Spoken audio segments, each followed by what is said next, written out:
جو لوگ اللہ پر ایمان لائیں، کہیں کہ ہمارا رب اللہ ہے، پھر اس پر جم جائیں، ان پر فرشتوں کا نزول ہوتا ہے۔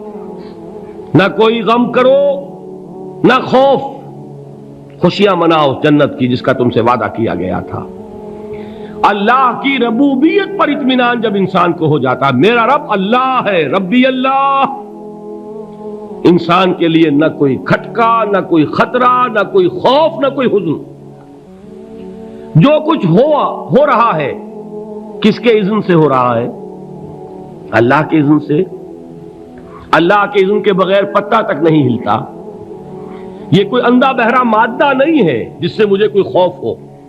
اندھا بھینسا چلا آ رہا ہو اس سے تو ڈرنے کا ہر انسان کو ڈرنا چاہیے، نہ معلوم کس کو ٹکر مار دے۔ لیکن نہیں، اس کائنات کو چلانے والا ایک سمیع و بصیر خدا ہے، وہ جو میرا دوست ہے، میرا ولی ہے۔ اللہ ولی الذین آمنوا یخرجہم من الظلمات الی النور۔ اللہ اہل ایمان کا ولی ہے، ساتھی ہے، پشت پناہ ہے، مددگار ہے، حمایتی ہے۔ بتائیے جسے یقین ہو جائے کہ اللہ میرا مددگار، اللہ میرا محافظ، اللہ میرا پشت پناہ، اللہ میرا حمایتی، اس کے لیے کوئی خوف ہوگا؟ اس سے کوئی ڈر ہوگا؟ میں مثال دیا کرتا ہوں ایک بہت سادہ، پنجاب کے دیہات کی۔ تو بڑا چودھری ہے اور کوئی غریب کسان ہے۔ اس غریب کسان کے جانوروں کو ہر وقت اندیشہ ہوگا چوری کا، کوئی میری بھینس کھول کر نہ لے جائے، کوئی میرا بیل کھول کر نہ لے جائے۔ لیکن جس کے بارے میں یہ سب کو معلوم ہو کہ وہ جو بڑا چودھری ہے وہ اس کا دوست ہے، اس کی بچیا کو کوئی خوف ہوگا؟ اس کی بھینس پر کوئی ہاتھ ڈالے گا؟ اسے کوئی اندیشہ ہوگا؟ نہیں۔ کیوں؟ کہ وہ بڑا چودھری، بڑا اس کا یہاں کا سردار، جاگیردار، سب کو معلوم ہے وہ میرا دوست ہے، کوئی میرے خلاف اقدام نہیں کر سکتا۔ اس دنیا میں یہ چھوٹی سی بات اگر آپ کے دلی اطمینان اور سکون کا باعث بن سکتی ہے تو ذرا تصور کیجئے۔ میں لفظ تصور استعمال کروں گا صرف اس لیے کہ اس کا ہم جس کو کہتے ہیں ادراک اور شعور کر نہیں سکتے، اگر کے ساتھ کر سکتے۔ اگر یقین ہو کہ اللہ میرا مددگار اور یقین ہو کہ اللہ ہر آن میرے ساتھ ہے، پھر کوئی خوف؟ کس کا خوف؟ کوئی شے اللہ سے بالا تر ہے؟ کوئی قوت اس سے زیادہ طاقتور ہے؟ کوئی اس کے ارادے کو بدلنے والا ہے؟ کوئی اس کی مشیت کے آڑے آنے والا ہے؟ یہی بات ہے جو حضور نے فرمائی، یہ ایمان کا حاصل ہے لب لباب،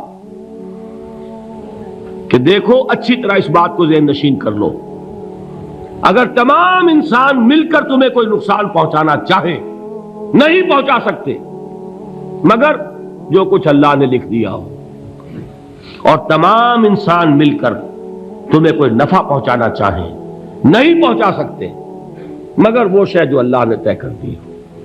آپ پھر میں کہوں گا ذرا طاری کیجئے، اسے فرض کیجئے، اسے سوچئے، اگر اس حدیث پر ہمارا دل ٹھکا ہوا ہو تو کسی سے ڈر ہوگا؟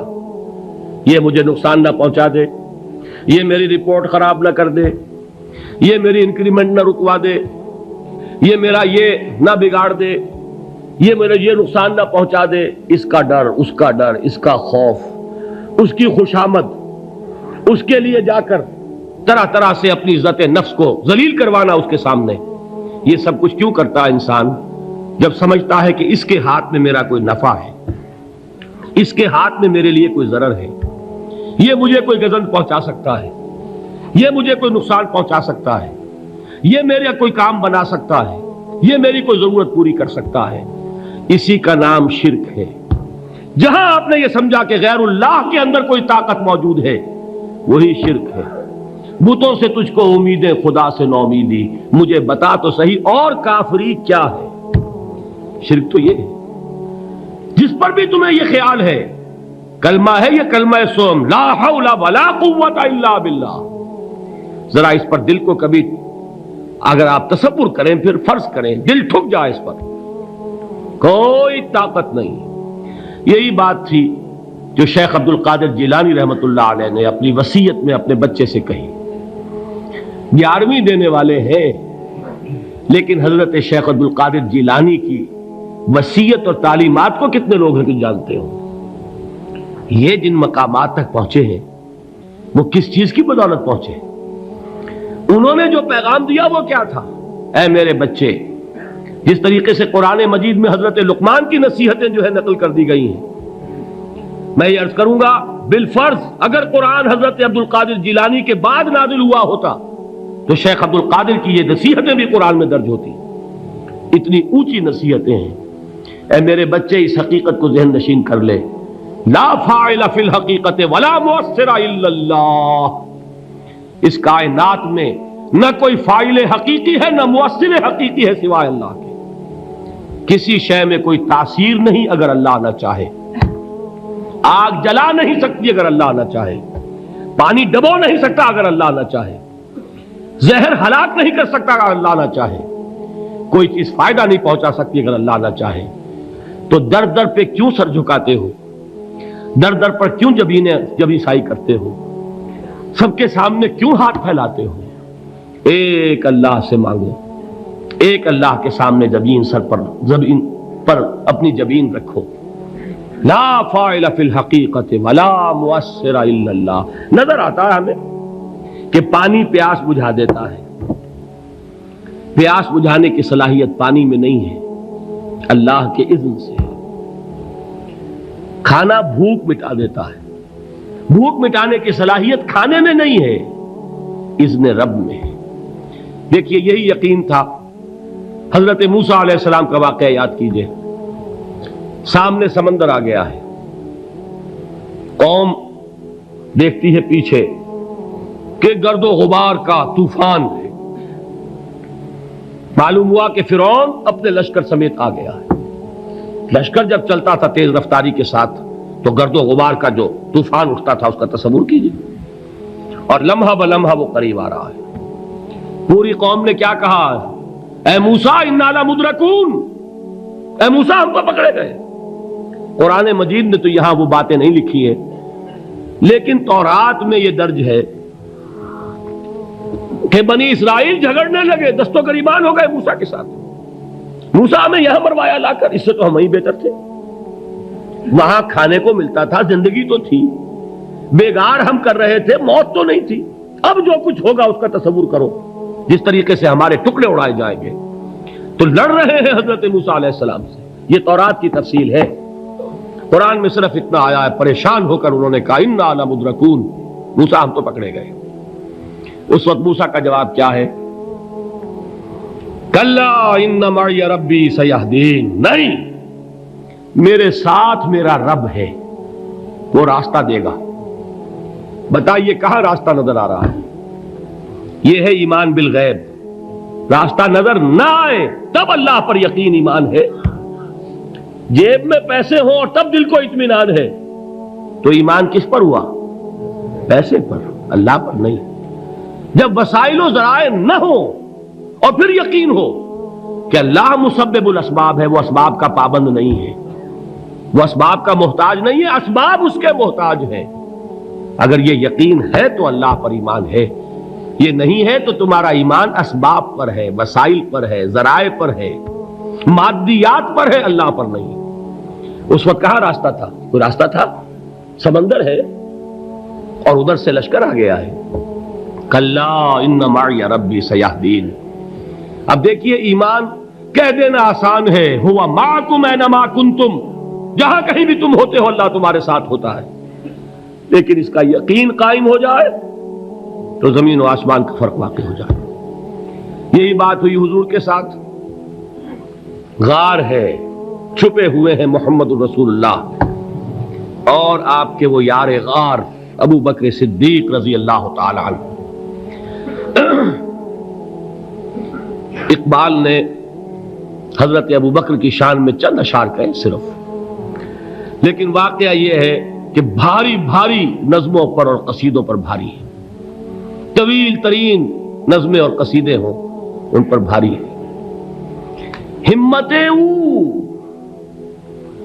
ابو بکر کی ہمت جو ہے کشت ملت را چو ابر، جیسے بارش سے کھیتی اپجتی ہے، ابو بکر کی ہمت اور عزیمت اس امت کو اسی طرح سینچنے والی ہے۔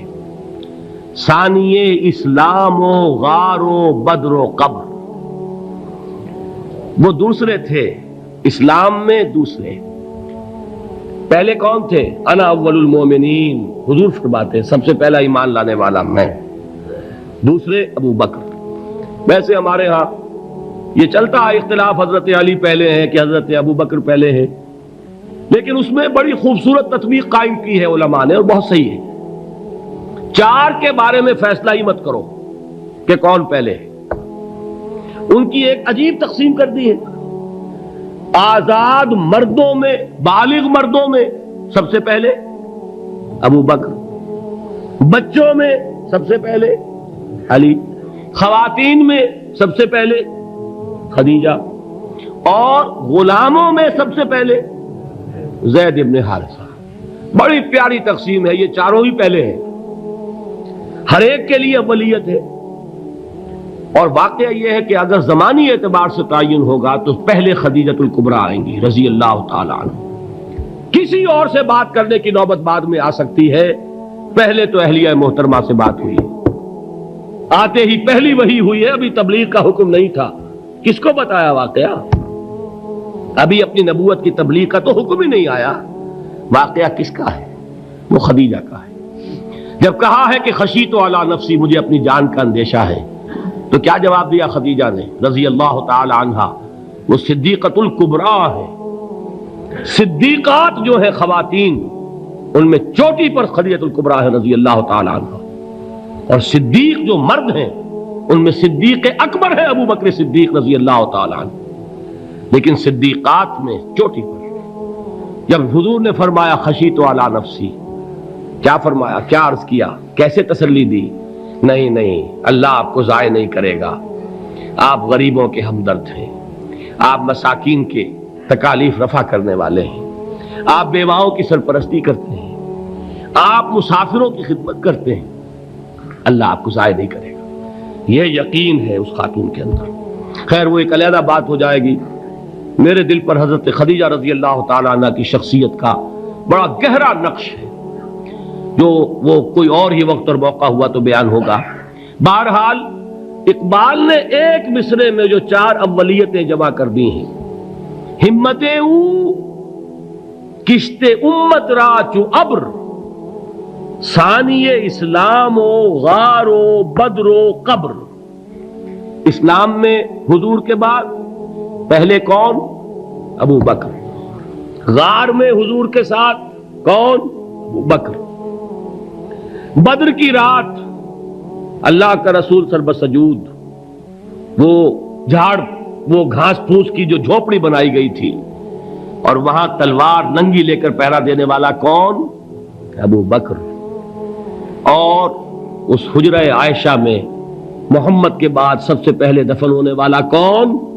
ابو بکر رضی اللہ تعالی عنہ صلی اللہ علیہ وسلم۔ وہ جو معاملہ میں سنا رہا تھا غار ثور کا، حضرت ابو بکر بھی حضور کے خیال سے لرز گئے ہیں۔